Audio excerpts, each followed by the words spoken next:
Well, my name is John Richard Pagan, and originally from California, or at least spent most of my life in California. Um, Done a lot of things to show my independence and self-creativity. I've been a travel agent, and I've been a IT person for 10 years. I have a bachelor's in computer sciences. I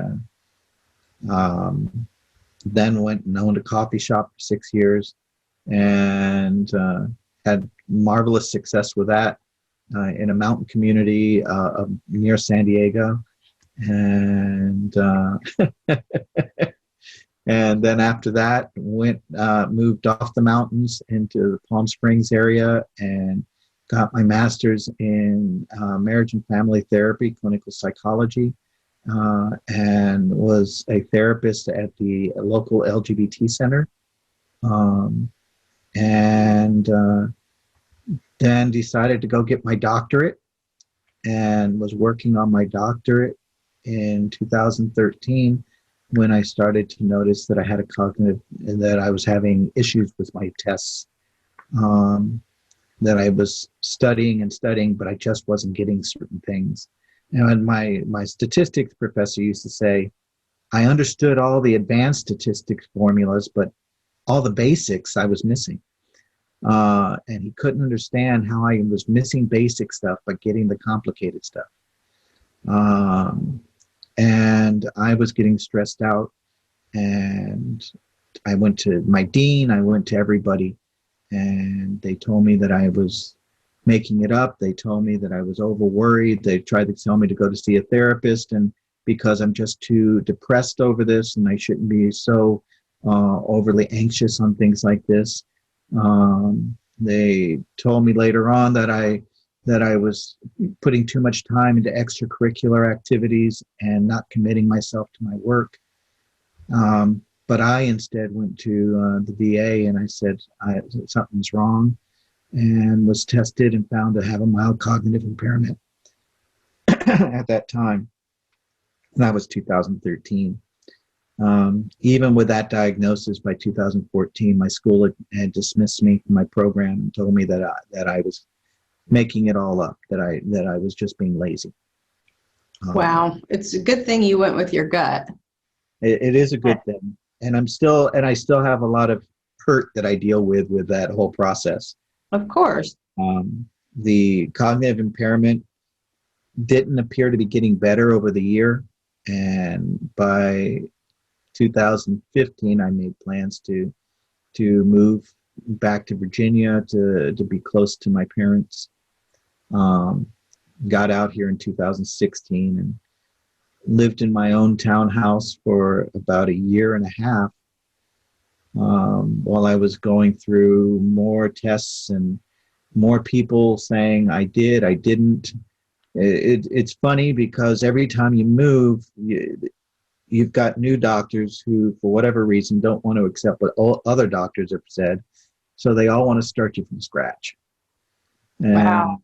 So back to testing to see if I had a mild cognitive impairment, back to testing to see if I had Alzheimer's.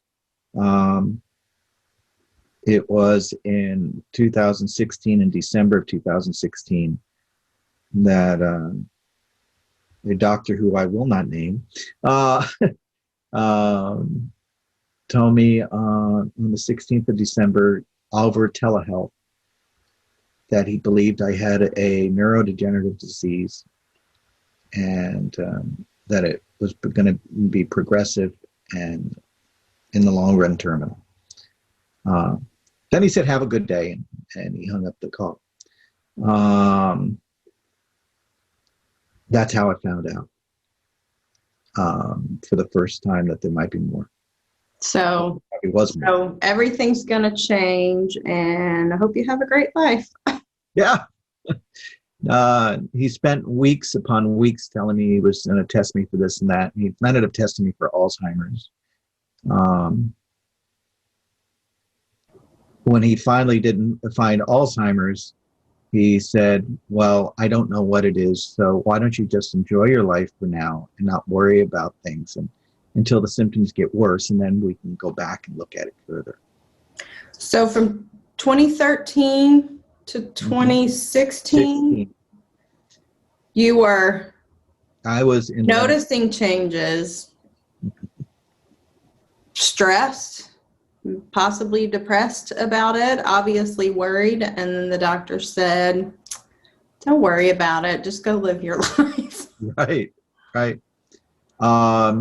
That same year, I would my heart would suddenly stop. It had this sudden pause it's doing, where it would just stop beating for several seconds at a time. A autonomic dysfunction. And they put a pacemaker, and even that wasn't enough for the doctors to start really looking at everything, putting the whole thing together. I lived 30 minutes from my parents at that time, and by the following year, even as I was trying to get somebody to listen to me and hear me, my parents were like getting worried. They were like getting worried about me being by myself in a 3-story townhouse.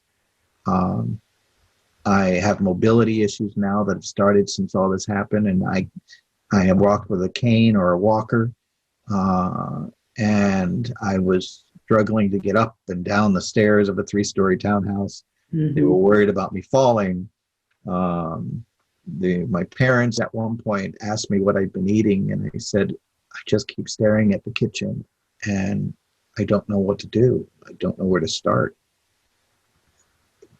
Just for daily, like making breakfast or meals, or basic meals. It looked so overwhelming all of a sudden. It was like,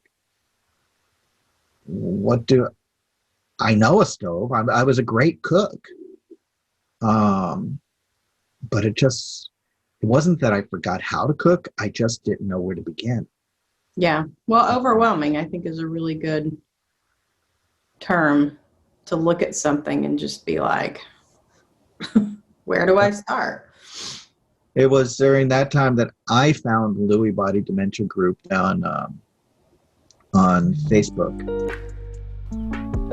Hey folks, thanks for watching. Please like and subscribe to help us spread Teepa's positive approach message around the world.